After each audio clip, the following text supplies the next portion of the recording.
That was a good night. I think, Matt, you might have been there with the college Republicans from Terre Haute came on. I am your current congressman, as you know, and I am running for re-election.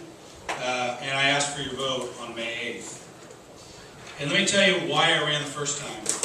I ran the first time, as many of you probably know, directly from being a heart surgeon. I'd never been elected to any office. In fact, I'd never run for any office. Because I really felt like the type of people that we were electing in Washington, D.C. were career political people. And we needed to get more private sector people elected to the government that had actually had a job, in contrast to our current president, and have hired people, have had a payroll, and understand what it's like to function in the private sector. And I still believe that today, and I still consider myself very new to politics. I've only been a politician now since November 2010.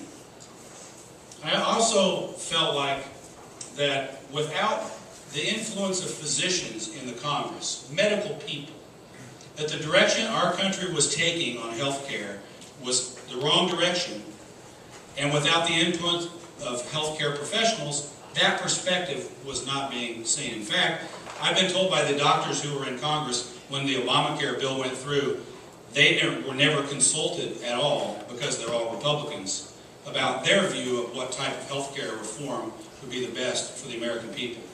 So I really felt like also we had to have healthcare professionals in Congress. I still believe that today. Here in Clay County, I've been all over, visited many businesses, Great Dane, PDF, Brickcraft, Brett Arrow, amongst a few. And I love Clay County because we have, before I was elected, I really didn't know how much industry you have here. And you really have a very strong economic, industrial base with some of the companies that I have talked to. And let me tell you, that is at risk because of our current administration. Every one of these businesses that I talk to tell me they're overregulated, they're worried about tax increases, and in 2014, when Obamacare is fully implemented, they don't know how that's going to affect their business. So let me tell you about the things that we were able to stop in Washington, D.C. over the past little over a year. Because that may be the most important thing that the Republicans have done by controlling the House, stopping some of the things that you don't see on TV. More stimulus spending. The President and the House Democrats, believe it or not, are constantly proposing more stimulus spending, even in the face of our $16 trillion debt. We've stopped that. We're not allowing that. Tax increases. Don't be fooled by the fact that they say they only want to raise the top 2 tax brackets. They want to raise all the taxes because they want to cover all of their spending. They have no intention of cutting spending. They will raise everyone's taxes, both on the business side and on the personal side, if we let them, and we haven't. And exploding budget deficits. Now, we haven't been able to get total control of the spending because, and I'll address this a little later with the mandatory programs, but if you look at the President's budget proposal, and you should look at the Progressive Caucus in the House's budget proposal, you would see what they really stand for. What they really stand for is continued massive spending, like I said, massive tax increases on the American people to cover it. On the House side, we've passed 2 budgets now, Paul Ryan's budget last year and again this year, that gets us on a pathway. It doesn't solve our whole problem, but gets us on a pathway back to where we need to pay off our debt. But today, maybe it was yesterday, marks the 3-year anniversary of the United States Senate not passing a budget. And it's controlled by Harry Reid and the Democrats. So what did we get done in the last year? Knowing that we have the White House with the President and the Senate with Harry Reid and his friends. Well, we were actually able to decrease discretionary spending for 2 budget cycles in a row for the first time since World War II. But that's only a very small part of the pie of overall federal spending, about 25%. But we have not been able to convince the President or the Senate the only way to get overall spending under control is to address the out-of-control entitlement programs, the mandatory spending programs that we need to preserve and protect, but we do need to tweak to get us on a pathway of solvency. If I had my chart here tonight, you would see that Those programs alone will take over the entire federal budget within some of our lifetimes if we don't control it. We've not been able to get them to agree to that. We voted 3 times to repeal Obamacare, twice in our budgets, 1 standalone. I voted for all of those. I voted over 20 other times to repeal parts of it. Most recently, the Independent Payment Advisory Board. That's a board that's put in place by Obamacare to tell us, basically, where to cut the Medicare program. These are unelected officials, 15, appointed by the president, that the legislative branch can't really control. The oversight is very limited. We were on the House floor about a month ago. We repealed that. The House has done its job when it comes to Obamacare. The Senate has not taken up any of these things. And, of course, the president is not going to repeal his signature piece of legislation. The only way to get rid of Obamacare is to get rid of this president.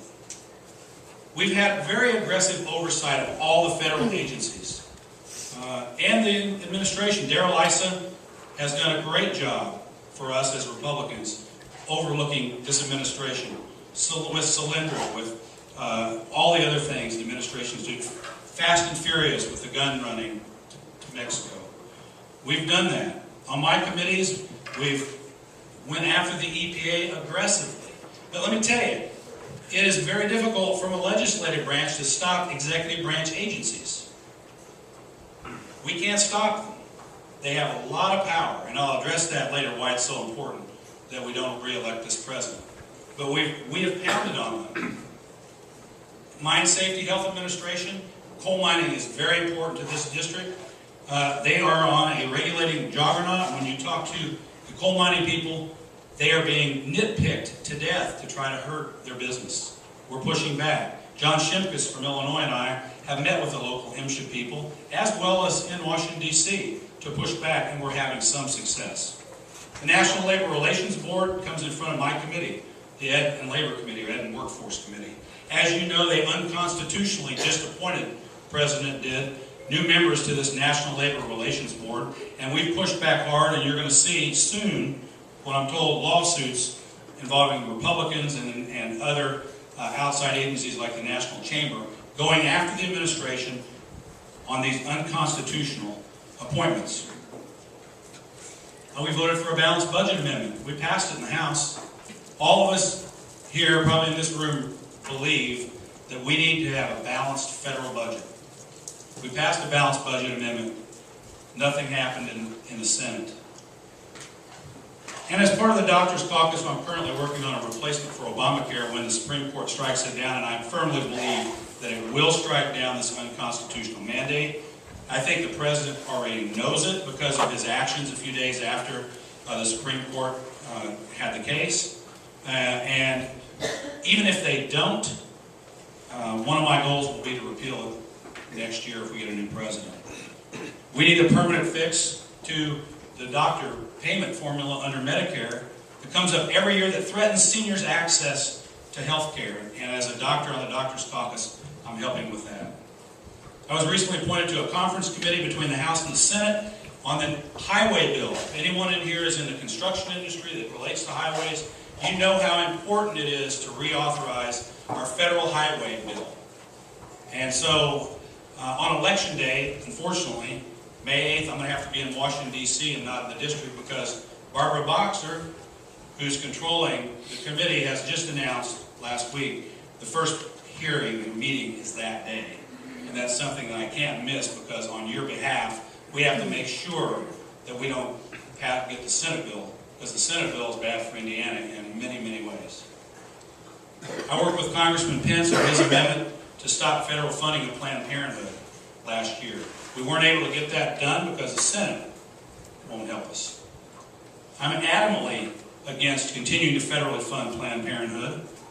And the reason is because they're an organization that performs the most abortions of almost any other in the United States, 350,000 per year, ballpark. And a third of their budget comes from the federal government. Now don't believe it when you hear people out there say, well, that's going to cut off women's health care services. You're going to see the liberals say, the Republicans are against women. You're already seeing that. That's absolutely false. Planned Parenthood can make a decision to use their private money to fund all of those services, but they would have to make a decision to stop performing abortions. It's their decision. It's not the government's decision. They have two bank accounts, one with federal money over here, one with private donations over here, which their total budget's about $1 billion a year, believe it or not. 2/3 of that's private money. Without this federal money over here, they will have to make that decision. If they choose to cut back women's health care services, that's their decision. That's not mine. And recently I received the endorsement from Indiana Right to Life because of my work on this issue. And nationally I have a 100% rating with the National Right to Life. We're going to continue the ongoing fight to protect your Second Amendment rights. There's challenges to that every day. And if we don't keep on that, and it's not only the Second Amendment, it's your First Amendment, it's all your other constitutional rights under this president. Your right for freedom of religion has been attacked recently by this president. And I received the NRA endorsement because of my activity related to the Second Amendment. So what are my goals for this year?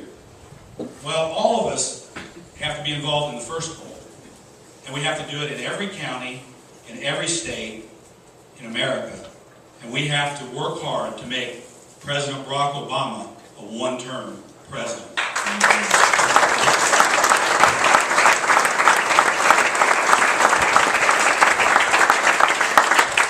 We're also going to have to work hard for our Senate nominee once that's established, because Representative Donnelly, I know him, he's a formidable candidate. This will be a race. We're going to have to, we want to get control of the Senate, we have to keep the current seats, and we're going to have to keep that seat here in Indiana, and it's going to be a battle. And so once the primary is over, all of us need to work very hard to make sure our Senate nominee wins that race, so that we can keep control of the seats that we have, and then we can gain others in other states and get control of the Senate. For me personally, repealing Obamacare as a physician is number one. It's top of my list. There's so many things wrong with it. From the healthcare standpoint, to a business standpoint, to a personal freedom standpoint, like the First Amendment challenge that the president has had with his recently with the freedom of religion. We also need broad tax reform, because this country right now is not competitive internationally with our current corporate tax structure. Now the president, what they want to do is they want to tax businesses more. Guess what will happen? The economy will tank, we'll lose more jobs. Because guess what? They think that businesses are bad for America.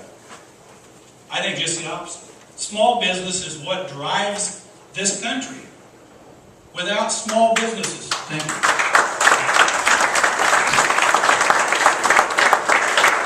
Without small businesses, and some of the businesses I said that I've toured here in Clay County, this country's economy would go in the tank, further than it already is under this administration.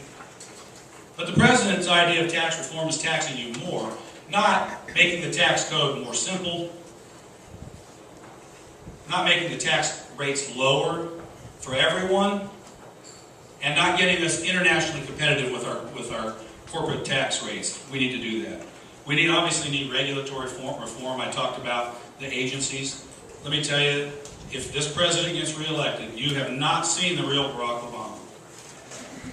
At the agency level, it's not the legislative stuff, it's at the agency level, the stuff that they can do through the agencies. And he knows he can't do some of it now because it'll change. He may not get reelected, but once he's reelected, he's going to be unfettered. You think EPA is bad now? You think FCC is bad now? Just wait. We need reform. And obviously, we need to balance our federal budget and quit deficit spending. Everyone knows it. We are at a crisis stage in America. I was just telling my wife the other day, we were driving down the street, and I was looking at all the cars go by, and I thought to myself, how many people that are going about their everyday lives understand how big a trouble we are in? I'm there in Washington, D.C. I can tell you we're in big trouble. We have a $16 trillion debt. We have a projected spending profile, if unchanged, that goes off the chart very quickly.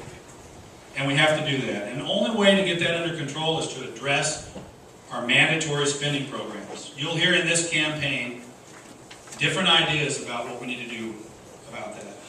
Let's not keep our heads in the sand here, because that's what the Democrats are going to do. They're going to keep their heads in the sand, deny there's a problem, not be honest with everyone, and not put forward ideas. We've put forward our ideas as Republicans, and you may or may not agree with everything that Paul Ryan has done. But I can tell you, I've looked at this problem in depth. We have to address it now. We can't wait. As the years go by, it gets more and more difficult to address without massive tax increases to cover the expenditures. We also need to contract federal agencies. I talked about what the president's doing, and he's expanding them. As part of that, I'm on the Education Committee. We need to, and we are working towards contracting the federal role in education. The size of the Department of Education has gotten out of control, basically. The taxpayer, it makes no sense to me, send taxpayer dollars to Washington, D.C. and only get part of them back. We need to dramatically contract what we're doing there, put the control back in with the local educators in the local communities. I tell people all the time, sitting in my committee hearing room in Washington, D.C., I have no idea who the best teacher is in Brazil, Indiana, at the schools here. I can't tell you. So why should I be making decisions that's going to affect the ability of teachers here in your community to teach students? I shouldn't. We need to contract that. And on the House side, the House Republicans are working hard to do that.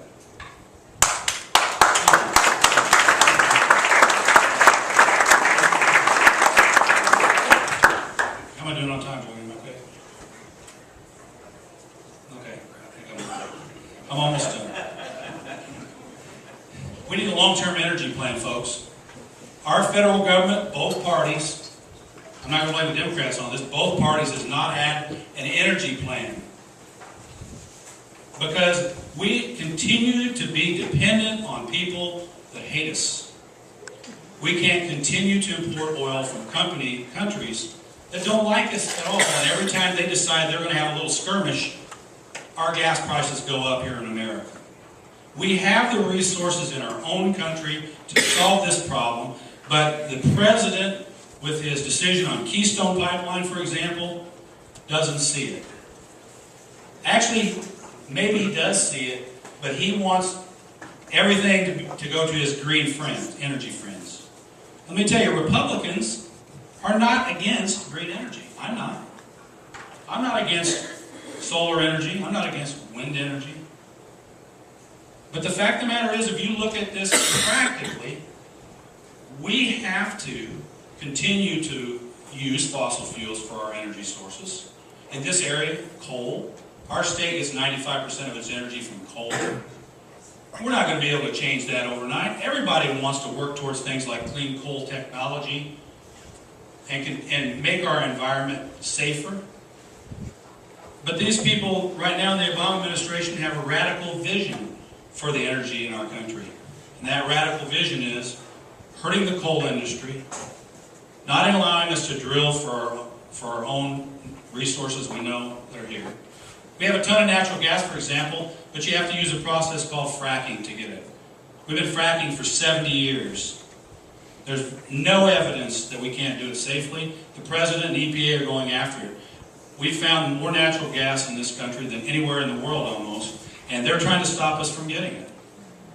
Okay? We need to expand our nuclear energy. We have actually some nuclear energy people in this district in Evansville. So we need an energy policy. So those are my goals for this coming year. I just want to end up, again, things we have to accomplish these goals. We have to defeat the president. We have to have control of the Senate. And we have to retain the House. But you know what? That's not all we have to do as Republicans. I'm new to politics. Some of the guys that are in Washington, D.C. that are Republicans aren't new to politics.